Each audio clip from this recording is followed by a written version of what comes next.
Okay, I'll try and give this tutorial in under 3 minutes because that's all it took Carl Singline, the robotics extraordinaire fellow, how to cover GUID nodes through the Python script. You may have questions about what that means and why you might want to use it, but he's into robotics and certainly does a lot with the Python script. And I've followed him for several months, and he's taught me quite a bit. So let's just jump in here and see what it is. I'll put this little picture down here.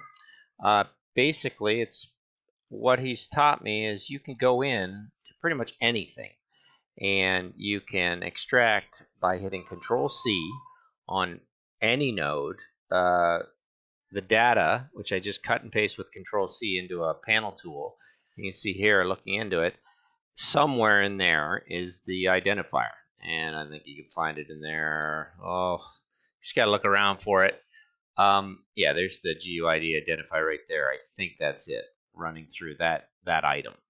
And instead of doing that, hitting Control C and doing that, you can always type in this long code, but I would recommend to video if it's there. Well, just type in Carl Singline GUID and you'll see his videos on it. So the Python node, which goes along with looking at these identifier nodes, is like all in one script. So anything I bring in, be it like a cylinder here, it's going to change that script and it's going to pull it right out. And so there really is quite a bit of simplicity to this. The script itself for a Python node, we haven't covered it too much, but if I close it out, and I've got a bunch of them open right now, just double click on them, they open right up. You've got a test script.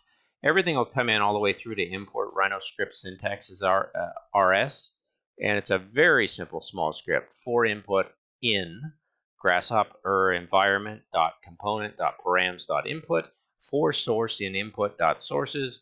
A will equal the string of source instance GUID. So if we actually go in there and try and find that one source GUID, it might take a little bit of hunting. You might want to pull it into another file and just do a find search on it, but it's in there somewhere. I'm sure I can find it if I spend a little time. Instance source GUID, right there. So that'll be what comes in. So I think it's 5383, depending on whichever one that was I cut from. 5383, there it is, 5383, and that's the one that I took it from.